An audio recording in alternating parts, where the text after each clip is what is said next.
네, 여러분, 이번 시간에는 공소제기 후의 수사에 대해서 살펴보도록 하겠습니다. 공소제기 후의 수사입니다. 수사라는 것은 공소제기 이전의 수사 절차에서 행하여지는 것이 원칙입니다. 그런데 예를 들어서 공소제기 후에 수사기관에 검거된 공범이 범행을 부인하는 경우와 같이 공소제기된 피고인에 대한 참고인 자격으로서의 수사가 필요한 경우도 있을 수 있지요.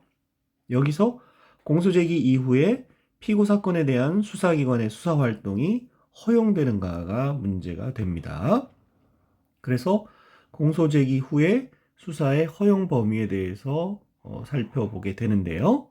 먼저 강제수사와 임의수사로 나눠서 살펴보게 됩니다. 강제수사에 대해서 먼저 살펴보면요. 강제수사로서 피고인을 구속할 수 있느냐의 문제이죠. 공소 제기 후에 피고인에 대한 구속은 법원이 행하도록 하고 있습니다. 형사소송법 제70조의 규정이 있죠. 뿐만 아니라 대등한 당사자의 지위에서 상대방 당사자를 구속한다는 것은 당사자주의 소송 구조에도 어긋난다고 보고 있습니다. 수사기관에 의한 피고인의 구속은 허용되지 않는다는 점에 대해서 이견이 없습니다. 그래서 피고인의 구속은 허용되지 않는다는 것이고요. 두 번째로 압수수색 및 검증을 할 수 있느냐, 대물적 강제 수사로서 할 수 있느냐. 공소가 제기되면 사건이 법원의 지배 아래 놓이게 되므로 법원이 이제 주도가 되어서 심판권을 갖게 되지요. 강제처분도 법원의 주도하에 진행이 됩니다. 따라서 수사기관의 압수수색 및 검증은 허용되지 않는다고 하겠습니다. 판례도 공소제기 후에 검사가 지방법원 판사로부터 발부받은 압수수색 영장에 의해서 수집한 증거의 증거 능력을 부정한 바가 있습니다.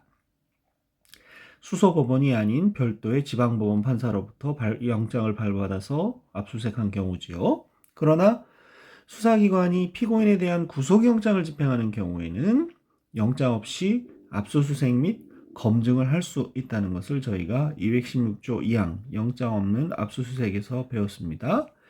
이 경우의 수사기관은 법원의 집행기관으로서의 성격을 가지지만 그 과정에서 이루어지는 압수수색 검증은 수사기관으로서의 지위에서 행하는 강제수사에 속합니다.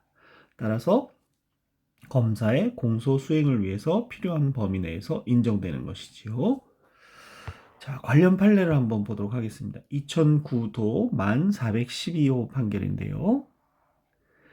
공소가 제기된 후에는 그 피고 사건에 관한 형사 절차의 모든 권한이 사건을 주재하는 수소법원의 권한에 속하게 되고요. 수사의 대상이던 피의자는 검사와 대등한 당사자인 피고인으로서의 지위에서 방어권을 행사하게 되겠습니다. 그래서 공소 제기 후에 구속 압수수색 등 피고인의 기본적 인권에 직접 영향을 미치는 강제 처분은 원칙적으로 수소법원의 판단에 의하여 이루어지지 않으면 안 된다.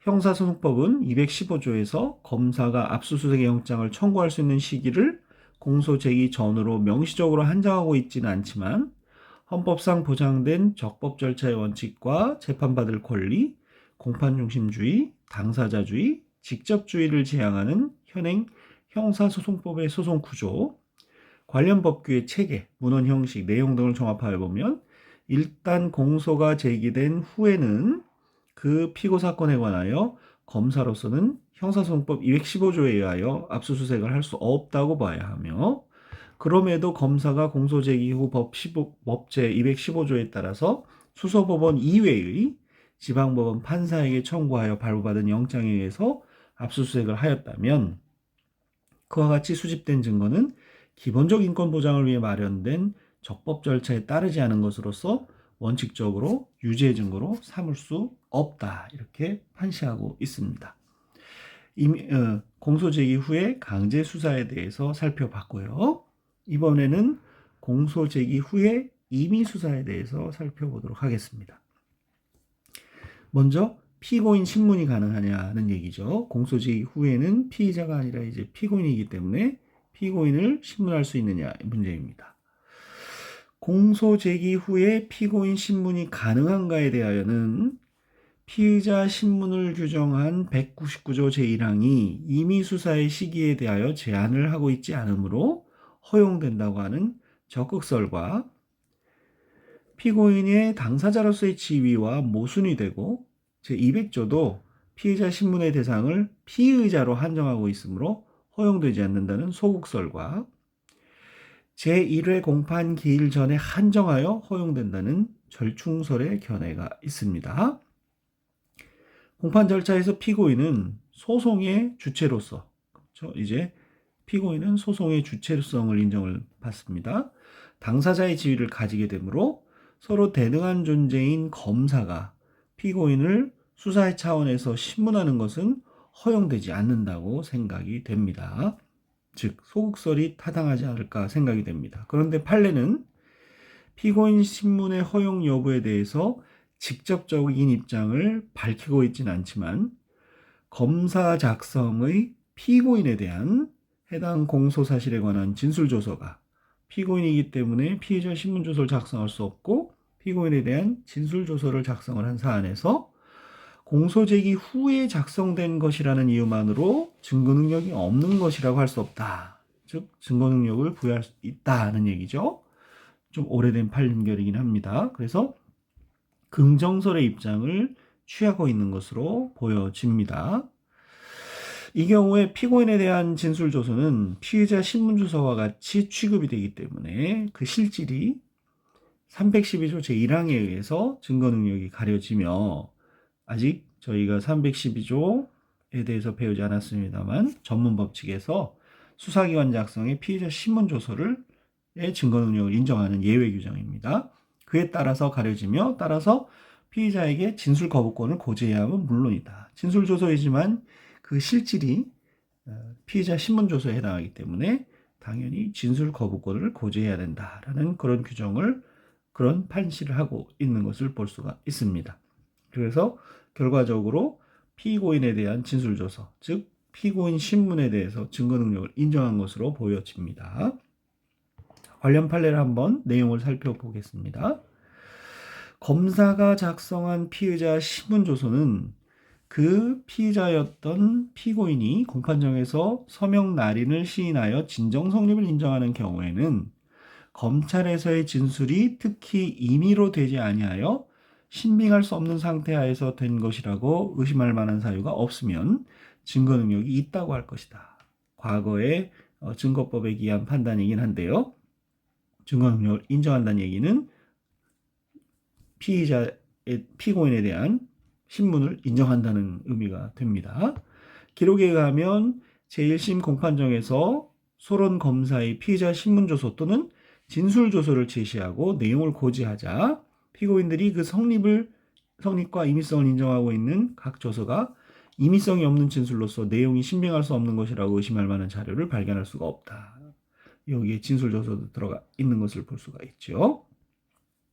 검사의 피고인에 대한 진술조서가 지금 문제가 되고 있는 것이죠. 검사의 피고인에 대한 진술조서가 기소 후에 작성된 것이라는 이유만으로 곧 그 증거 능력이 없는 것이라고도 할 수 없으므로 아까 봤던 그 법리죠. 피고인들에 대한 검사 작성의 각 피의자 신문조서 또는 진술조서를 증거로 채택한 제1심이나 원심의 조치에 증거법칙을 어긴 위법이 있다고 할 수 없으니 그 논지도 채용할 수 없다라고 이렇게 한 판결입니다. 2014도 1779 판결은요. 형사소송법이 보장하는 피의자의 진술 거부권은 헌법이 보장하는 형사상 자기에게 불리한 진술을 강요당하지 않는 자기부재 거부의 권리에서 터잡은 것이므로 수사기관이 피의자를 신문함에 있어서 피의자에게 미리 진술 거부권을 고지하지 않은 때에는 그 피의자의 진술은 위법하게 수집된 증거로서 진술의 임의성이 인정되는 경우라도 증거 능력이 부인되어야 한다는 거죠. 진술 임의성은 또 별도의 요건이고요. 진술 거부권을 고지하지 않았다면 증거 능력이 없다라고 했던 앞서 법리를 다시 한번 확인한 판례가 되겠습니다. 참고인 조사는 어떨까요? 공소 제기 후에 참고인 조사. 공소 제기 이후 참고인 조사가 가능한지에 관하여는 199조 1항에 따라 임의 수사의 시기에 역시 제한이 없기 때문에 공소 제기 후에도 수사기관이 참고인 조사를 할 수 있다는 적극설과 참고인 조사는 제1회 공판기일 전에 하나여 허용된다는 제한설, 제1회 공판기일 전에만 된다. 공소 제기 후에도 공소 유지를 위해 임의 수사는 가능하나 제1회 공판기일 이후에는 수소법원에 증인신문을 신청하는 것이 타당하다는 절충설 등의 견해가 있습니다. 참고인 조사는 임의 수사로서 공소 제기 후라도 수사기관이 공소 유지를 위해서 참고인을 별도로 조사할 필요가 있고 참고인 조사를 하더라도 공판중심주의에 지장을 초래하는 것은 아니므로 공소 제기 후에 참고인 조사는 원칙적으로 허용된다고 생각이 됩니다. 그러나 공판준비 또는 공판기일에 이미 피고인에게 유리한 증언을 마친 증인을 수사기관이 다시 참고인 또는 위증죄의 피의자로 불러서 조사하면서 그 증언 내용을 추궁하여 진술을 번복시키는 방식으로, 즉 공판기일이나 공판준비기일에서의 진술을 번복시키는 방식으로 조서를 작성해서 이를 공판정에 제출하는 것은 허용되지 않는다는 것이 판례입니다. 이러한 진술 조서를 유죄 증거로 삼는 것은 당사자주의, 공판중심주의, 직접주의에 반하며 헌법상 재판을 받을 권리를 침해하기 때문이라는 것이죠. 판례의 입장입니다. 다만 증거로 함에 동의한 경우에는 증거 능력이 있고요. 한편 종전에 증인이 다시 법정에 출석하여 증언을 하였다면 그 증언 자체는 공판정에서 번복한 증언 자체는 유죄 증거로 할 수 있다는 것이죠. 그리고 진술을 번복한 내용을 참고인 스스로 진술서의 형태로, 진술 조서를 받는 게 아니라 스스로 진술서의 형태로 제출한 경우라든지 진술을 번복한 내용을 위증 혐의로 조사해서 피의자 심조서의 형태로 제출한 경우에도 같은 법리가 적용이 되어서 원칙적으로 증거 능력이 없다는 것입니다. 참고인 조사를 하더라도 주의해야 되겠죠. 나아가서 검사가 항소를 한 후에 수사기관이 항소심 공판기일에 증인으로 신청하여 신문할 수 있는 사람을 미리 수사기관에 소환해서 작성한 진술조서, 참고인 진술조서는 피고인이 증거로 할 수 있음에 동의하지 않는 한 증거 능력이 역시 없다라고 판시를 하고 있습니다. 그래서 공소 제기 후에 참고인 수사는 원칙적으로 허용된다고 보여지지만 지금 본 것과 같은 판례에서 얘기하는 사안들에 있어서는 그와 같은 참고인 진술조서는 증거 능력이 없다. 이유는 공판중심주의나 당사자주의, 직접주의 등에 반한다고 보는 것이죠. 판례를 통해서 다시 한번 확인해 볼까요? 2019년에 선고된 2013도 6825호 판결입니다. 판결하는데 꽤 오랜 시간이 걸렸네요. 증인으로 소환될 사람을 미리 수사기관에 소환을 해서 작성한 진술조서의 증거 능력에 대한 판단이죠. 제1심의 공판 절차에 관한 규정은 특별한 규정이 없으면 항소심의 심판 절차에도 준용이 되고 있습니다. 제1심에서 피고인에 대하여 무죄 판결이 선고돼서 검사가 항소를 한 후에 수사기관이 항소심 공판기일에 증인으로 신청하여 신문할 수 있는 사람을 특별한 사정 없이 미리 수사기관에 소환해서 작성한 진술조서는 피고인이 증거로 할 수 있음에 동의하지 않는 한 증거 능력이 없습니다.